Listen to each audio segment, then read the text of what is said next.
Di lantai 1 sekitar Menara Uno, terlihat semua orang keheranan karena anjing Komachi tiba-tiba muncul dan menggigit kepalanya Ulti. Merasa tidak terima, Ulti pun langsung melapor kepada Paekuan. Tapi Paekuan nggak mau bantuin si Ulti. Kasihan deh lu. Sedangkan Usopp, dia masih tidak sadarkan diri dengan luka di kepalanya, dengan bercucuran darah di mana-mana. Itu pun membuat Nami sangat khawatir dan dia berkata, "Pasti sakit ya, tapi syukurlah aku tidak apa-apa." "Hoi, Otama, bagaimana bisa kau kemari?" tanya Nami. "Aku menyelinap ke kapal musuh." Mendengar itu pun Nami terkejut dan terlihat di belakang mereka Paekuan sedang kewalahan melawan monyet besar yang bisa menggunakan pedang atau disebut monyet samurai.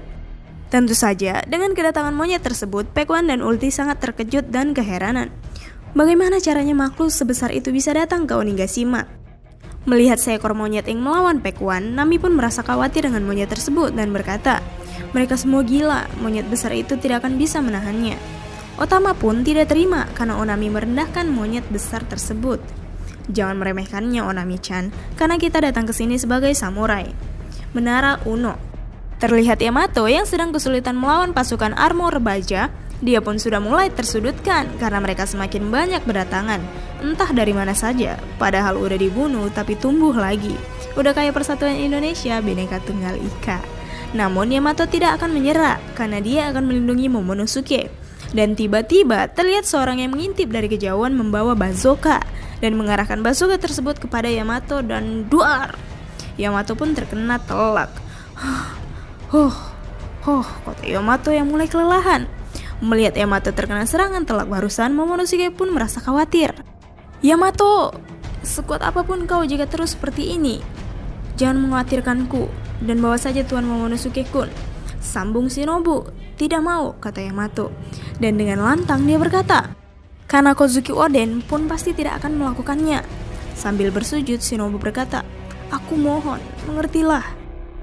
Terus melindungi beban dan berusaha menang melawan musuh yang mustahil dihadapi. Anda benar-benar egois. Pasukan armor baja ini tidak mungkin kalah dengan mudah.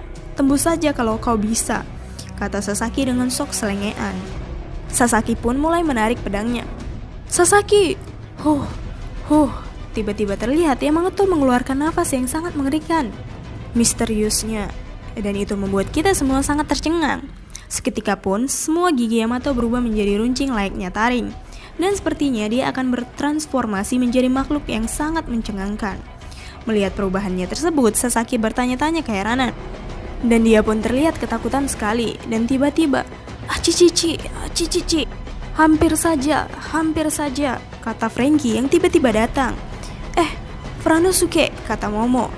Dengan kedatangan Franky yang tiba-tiba, Yamato pun terkejut dan perubahan misterius tadi pun dibatalkan olehnya. Sayang sekali ya Minasan, kita nggak jadi lihat perubahan Yamato tadi. Dia kan kru Luffy, si borok Franky, dengan buronan 94 juta berry. Ternyata orang seperti dia memang ada. Duh, kenapa coba si Franky ini tiba-tiba nongol di saat-saat yang sungguh tidak tepat. Padahal tadi kita akan diperlihatkan perubahan apa yang akan terjadi oleh Yamato. Dasar Franky mengganggu keasikan penonton saja. Dan tiba-tiba, kedebar. Hacha tiba-tiba langsung menghantam Franky hingga lantai tersebut hancur sampai ke bawah. Dan semua mereka terhempas karena serangan kaca barusan. Entah apa ini masalahnya si Hacha, datang-datang langsung aja main kedebar aja. Dan pukulan Hacha pun membuat semua orang terlihat menghilang. Padahal mereka masuk ke lubang yang dibuat Hacha barusan. Melihat kesempatan bisa kabur dari bawah, Yamato berkata, "Benar juga, kita bisa lewat bawah. Momonosuke-kun, Shinobu-san, kita akan kabur lewat bawah." "Momo, Shinobu, kalian tidak apa-apa kan? Apa kalian tertangkap?" tanya Franky. "Bukan begitu, dia yang menyelamatkan kita," jawab Momo. "Siapa dia?" tanya Franky. Yamato pun berteriak sambil menggendong dua orang tersebut. "Shibok, Franky, bantu aku. Luffy mempercayaiku untuk melindungi mereka berdua." Dan tanpa bertanya-tanya, Franky menjawab, "Aku memang tidak mengenalmu, tapi baiklah serahkan saja padaku, Super." Hacha, dan tiba-tiba Yamato melepaskan genggamannya dari mereka berdua. Dengan mengambil kuda-kuda, Yamato berkata, "Narika Bura." Duar, Hacha pun terkena serangan telak oleh Yamato sampai tewas seketika. Siapa sebenarnya dia itu?" ucap Franky keheranan. Sasaki pun terlihat keheranan karena Yamato bisa mengalahkan Hacha dengan sekali pukulan saja. Dan akhirnya Yamato Shinobu dan Momo mereka berhasil melarikan diri lewat ruangan bawah. Tapi sayangnya Momo mulai tak sadarkan diri hingga mau pingsan dan tidak sadarkan diri. Melihat itu pun Yamato sangat khawatir. Momonosuke-kun, kau harus terus tetap hidup. Momonosuke-kun, kau tidak boleh mati. Kau harus tetap hidup, karena orang yang akan membimbing dunia ini adalah kau, ucap Yamato dengan penuh harapan. Lantai 2 A1 B2. Terlihat Trafalgar Law yang sudah berhasil mengalahkan penjaga pintu tersebut. Tapi sayangnya pertarungan tersebut tidak di-syuting. Tahu-tahu aja udah menang aja Kang Trafalgar. Terlihat kilas balik ingatan Trafalgar. Penyandang nama disebut juga sebagai musuh alami dewa, kata Don Quixote Rocinante dalam ingatan Trafalgar Law. Terlihat kilas balik ingatan Law bersama Robin, dan dia berkata kepada Robin tentang rahasia dirinya. Tunggu dulu guys, kok tumben-tumbenan ini Kang Law mau cerita tentang dirinya? Apalagi ini rahasianya loh. Mimin jadi curiga nih, jangan-jangan ada something di antara Trafalgar dan Robin. Trafalgar bilang gini, nama asliku adalah Trafalgar di Waterloo. Selama ini memasukkan namamu mengejutkan sekali. Ternyata kau juga menyandang nama D, kata Robin dengan aduhai. Aku hanya mengatakan padamu saja, kata Law. Terima kasih sudah memberitahuku. Luffy memang tidak mempedulikannya, tapi aku juga cukup tertarik dengan nama D, jawab Robin. Apa informasi itu hanya ada di Red Poneglyph? Tanya Law kembali. Dan Robin menjawab, jika benar seperti itu, dengan kata lain kita harus mengalahkan Yonko, walaupun aku yakin itu tidak mudah, kata Robin. Dan terlihat Law sedang berdiri di depan Red Poneglyph dan dia berkata, ini bukan Red Poneglyph. Dan dengan serius Kang Trafalgar berkata, Khorasan, aku sungguh ingin tahu tentang takdir aneh. Lantai 3 kastil. Dia, wah. Dan terlihat yang terjadi, senjataku terebut, aku terhisap, dan kepanikan pun terlihat di seluruh penjuru lantai 3 kastil. Itu disebabkan karena Kapten Kid yang menggunakan kekuatannya untuk menyedot semua senjata dan logam yang dipergunakan oleh para bajak laut binatang buas. Dan semua itu dilakukan oleh Kid karena dia ingin membalas dendam kepada bajak laut binatang buas.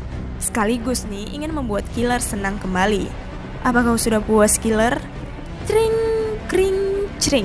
Killer pun melakukan interaksi menggunakan senjatanya dengan musuhnya. Dan dia berkata, benar juga, musuhnya adalah bajak laut terkuat di dunia. Jadi tidak ada yang perlu kita khawatirkan kan? Kau benar, sambung Kapten Kid.